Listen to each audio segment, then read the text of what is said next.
Je fais cette vidéo par incompréhension en fait du mot démocratie. Démocratie, au départ, ça a été fait pour par le peuple et pour le peuple. Or, les républiques, c'était par le Parlement, les députés, les ministres et le gouvernement. Là où je ne comprends pas, c'est qu'on parle de démocratie, mais si on regarde la structure, c'est comme une dictature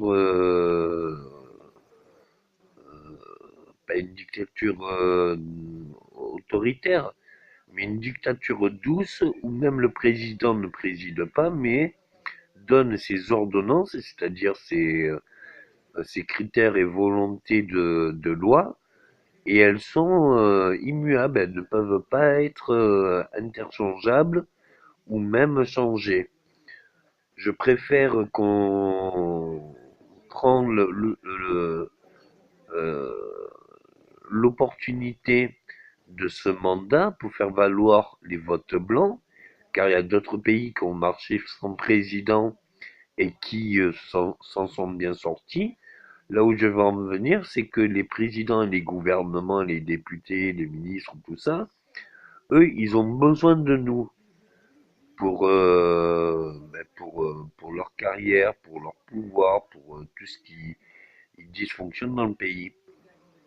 Or, la population n'a pas besoin d'un gouvernement. Donc c'est pas être contre le gouvernement ou contre euh, les situations employées, c'est pour juste dire que la démocratie c'était par le peuple et pour le peuple. Comment ça se fait qu'on élit des lois où les Français ne sont plus souverains des décisions de loi et des amendements, tout cela? Est-ce qu'on ne pourrait pas faire par référendum? Est-ce qu'on ne pourrait pas faire par sondage? Et est-ce que les sondages seraient fiables? C'est-à-dire pour ne pas donner aussi toute opportunité aux médias. Là où nous devrions être plus sages, c'est que les ordonnances du gouvernement soient consultées après par l'acceptation du peuple. Vous rouliez à 150 ou 180 et vous vous croisez en voiture à moins de 2 mètres d'écart pour doubler une voiture, maintenant on vous fait rouler à 80 km heure entre deux villes. Jusqu'à quel point on va vous obliger des lois dont vous ne supportez pas l'existence, vous êtes contre l'existence et vous acceptez l'existence.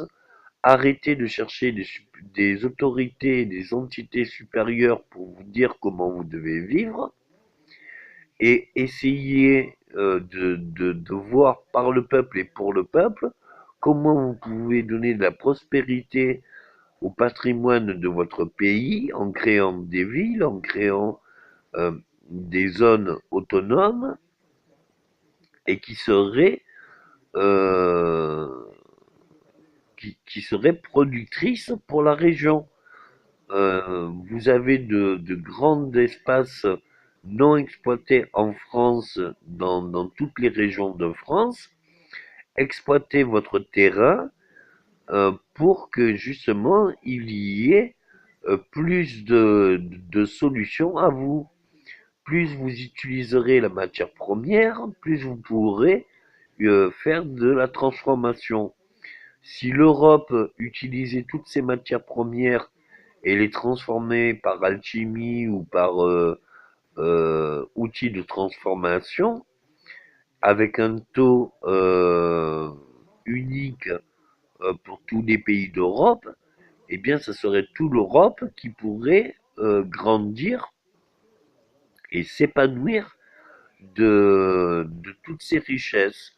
Là où ça en devient un peu bizarre, c'est que on est unis pour les drames et les causalités des conséquences des crises économiques et autres, mais c'est nous qui les engendrons. On ne peut pas contrôler les dépenses de l'État, mais par contre, l'État nous demande de contrôler les recettes.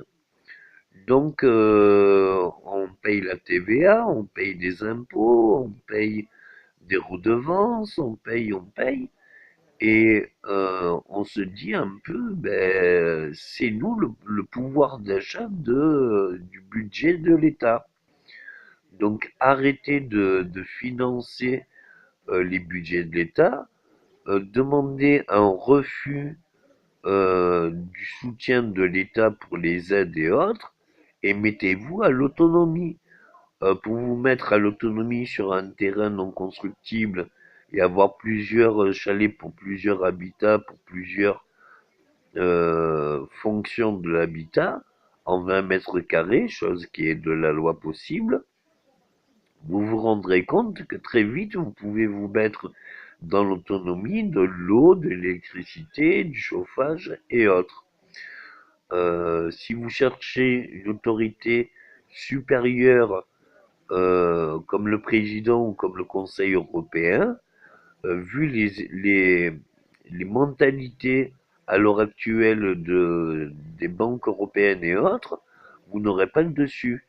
Je propose au président qui demande à ce que les banques européennes, quand elles financent des fonds pour un développement, eh bien qu'elles se chargent d'un conseiller comptable et de gestion pour le développement, pour la rentabilité du développement, que ça soit remboursé en 2 ou 3 ans, ce qui permettrait de faire un roulement des investissements dans divers pays de l'Europe et permettrait à ce que l'Europe se relève.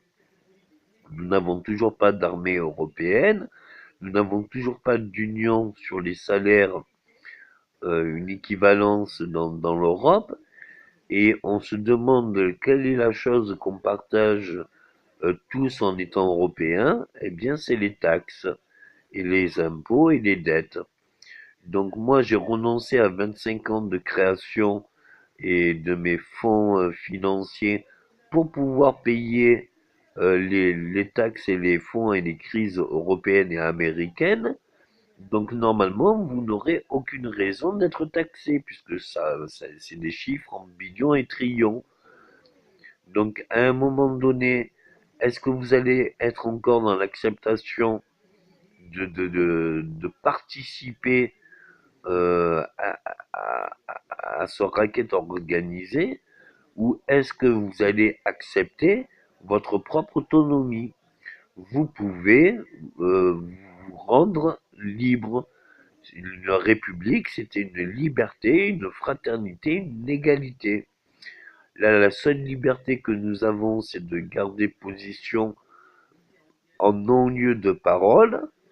La fraternité, c'est qu'on est tous dans le même sac.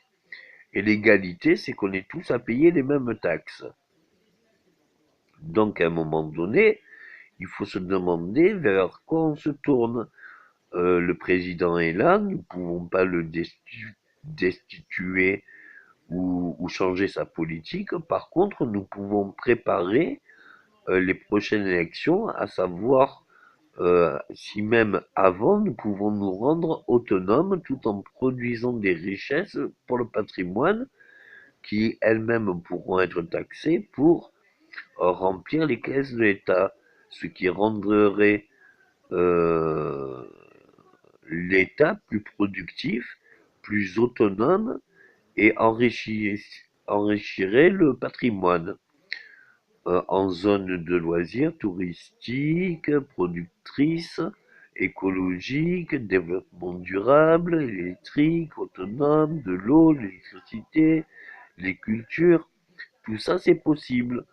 Pourquoi nous disons que nous faisons partie d'une démocratie si, au compte, on peut parler moins que dans les années 80 ou donner son point de vue que dans les années 80. On est moins libre de nos mouvements et de nos regroupements, et que finalement, on a même par le vote, on n'est pas entendu, ou on n'a pas contrôle de qui c'est qui fait les comptes des votes. À un moment donné, dites-vous qu'au-dessus de l'échelle, vous avez tous un responsable qui vous gère. Mais par contre, qui c'est qui gère le président? Normalement, c'est la population. Donc, vous avez votre mot à dire. Si vous arrivez à faire une pétition, vous arrivez à vous regrouper, vous pourrez vous faire entendre. Arrêtez d'acheter et de consommer euh, une industrie de transformation qui ne vous correspond pas. Et si elle existe, c'est parce que justement, vous la consommez malgré ce qu'elle ne vous convient pas.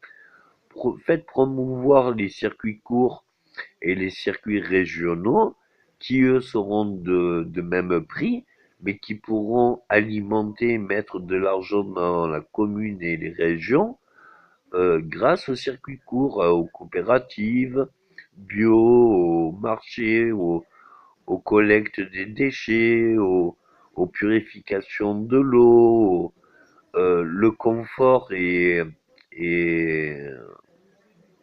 le budget d'achat, le pouvoir d'achat, à un moment donné, c'est pour le confort. Est-ce que vous avez besoin d'un pouvoir d'achat, c'est-à-dire de consommation, ou est-ce que vous avez besoin d'une autonomie et de confort? Remettez les points sur les i dans vos consciences, réveillez-vous, car il n'est jamais trop tard pour agir, et n'oubliez pas qu'une démocratie, c'est par le peuple et pour le peuple, et non une ordonnance pour le peuple et prélevée par le peuple. Ne vous enfermez pas vers un besoin euh, ou une ordonnance de personnes d'autorité supérieure, là où vous pourrez vous donner personnellement, par autorité de votre liberté, une autonomie de vie et de confort. Essayez de voir en quoi les associations et les autres statuts d'auto-entrepreneurs ou, ou autres pourraient pas vous libérer d'un système dont vous n'adhérez plus. Ça fait plusieurs présidences que les lois qui sont générées ne conviennent pas à l'action favorable des citoyens et les citoyens continuent à faire valoir un président son pouvoir d'ordonnance. À un moment donné, il faudrait bien que vous puissiez parler pour pouvoir vous faire entendre. Et la meilleure façon de se faire entendre, c'est pas de tout bloquer le pays ou ou de faire barrage de force, puisqu'ils seront toujours plus forts, puisque c'est eux qui seront au pouvoir, mais ne rien faire et ne pas participer et ne pas consommer sera votre plus grande force pour alimenter et pouvoir créer des circuits courts régionaux qui apporteront à la région et la région pourra apporter de nouveaux projets pour l'autonomie de la région, quitte à ce que ça soit une production après nationale. Il faut changer de politique pour qu'on retrouve une autonomie nationale. Et je conseille M. Macron, notre président, pour qu'il engage ces réformes de patrimoine et de rentabilité de patrimoine avec des barrages écologiques et transition énergétique, parce que c'est beaucoup d'argent par année que l'on paye. Pour le logement d'infrastructures légères, car les logements, c'est beaucoup d'argent et beaucoup d'aides de l'État qui sont engagées contre des logements qui sont surévalués au niveau de la location, et un retour aux villages et aux petites villes qui sont désertés par manque d'activité, que ce soit en association auto-entrepreneur ou en PME. Nous devons reprendre les villages et les petites villes et les hameaux, une activité pour que justement il y ait de la vie et de l'enrichir le patrimoine. Faisons à long terme pour qu'on pose une pierre chaque jour, une pierre, une action, mais que la pierre dure longtemps et qu'on la fasse pour récolter pour demain. Demain arrivera bientôt assez vite, et si chaque jour nous posons un édifice qui fera qu'on récoltera demain, demain nous serons dans une autonomie totale.